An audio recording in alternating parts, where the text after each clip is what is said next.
अभी हम लोग जहाँ खड़े हैं ये आप मेरे पीछे देख सकते हो, ये इसको विक्ट्री टावर बोलते हैं और इसका इतिहास बहुत ही रोचक और बहुत ही अच्छे तरीके से अगर जानने के लिए हमारे गाइडर सर हैं जो जिनका नाम गोपाल जी है, तो गोपाल जी बेहतर तरीके से बता पाएंगे। गोपाल जी, इसका हिस्ट्री आप बताइए। देखिए सर, जो ये टावर जो टूरिस्ट विजिट करने आए हैं तो ये विजय की याद में बना हुआ है स्तंभ है, विजय स्तंभ। यहाँ कोई जो पुलिस का जो बैच होता है उसमें ये जो विजय की उनके मेन बैच के ऊपर जो ये लगा रहता है परफॉर्मा।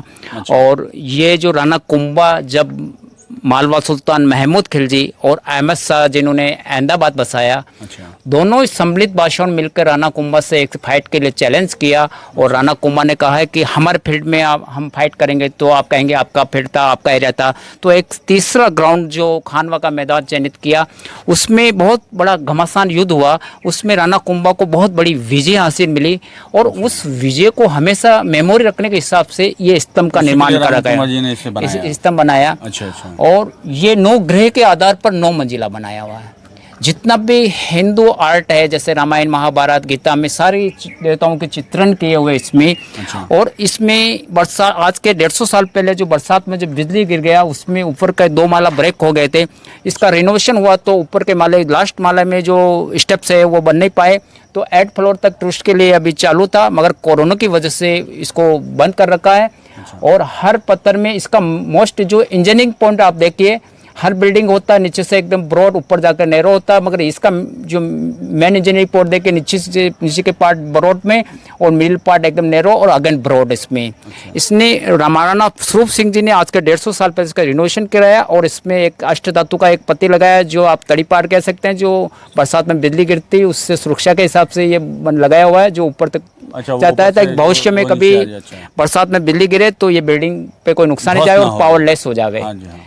इसमें महाराणा कुंभा ने दूर की सोचते हुए, अन्य धर्मों का पालन करते हुए 3री और 8वीं मंजिल में ऐसा कहते हैं कि अरबी में अल्लाह शब्द खुदाया, ताकि उनका ये सोचना था कि अभी हम पावर में हैं, हो सकता है बाई चांस हमारे बाद में हमारा आने वाली पुश्तौनी कोई पावर में नहीं हो और मुगल लोग इसको तोड़े, तो ये देखकर ये तोड़े नहीं कि इसमें अल्लाह शब्द खुदाया हुआ है। तो अभी भी अल्लाह शब्द खुदाया हुआ है। और यहाँ ये टावर बनाने का मेन रीज़न था, एक वॉच टावर के नाम से कहा जाता है, जो यहाँ ऊपर विशेष प्रकार की एक सेना की टुकड़ी रहती थी और दूर से अंदाज़ा लगाती थी कि भारी मात्रा में जो मिट्टी उड़ रही है या धूल उड़ रही है, तो उसे अंदेशा होता था कि सामने वाला कोई फाइट करने के लिए आ रहा है और अपनी सेना को अलर्ट कर देते थे। तो इसी हिसाब से भी टावर बनाया गया। अच्छा, ये जो मतलब 2 ऊपर से जो मंजिलें जो वो डैमेज हो गए, तो अगर जब ये खुला हुआ था तो वो डैमेज पार्ट में भी लोग जा सकते हैं? डैमेज पार्ट में तो कोई रिस्क लेकर जो ऐसे दीवार के साथ खुला हुआ था कि नहीं? पहले खुला हुआ, डैमेज होने के बाद भी खुला हुआ था, मगर लकड़ी का सीढ़ी लगाया वो धीरे धीरे टूट गया, तो 8 फ्लोर तक जा सकते हैं। 8 फ्लोर तक हम लोग जा सकते हैं आप लोग। तो चलिए, वीडियो को बहुत लंबा न बनाते हुए हम लोग आगे की तरफ जाते हैं, समय बहुत कम है और इसी में सारा चीज़ एक्सप्लोर करना है। तो गाइज आगे चलते हैं और आगे का भी हम आपको बताते हैं। तो फाइनली अभी हम लोग जहाँ पे हैं वो आप पीछे जैसा देख सकते हो, ये जो महल है ये ओरिजिनल में रानी पद्मावती जी का महल था।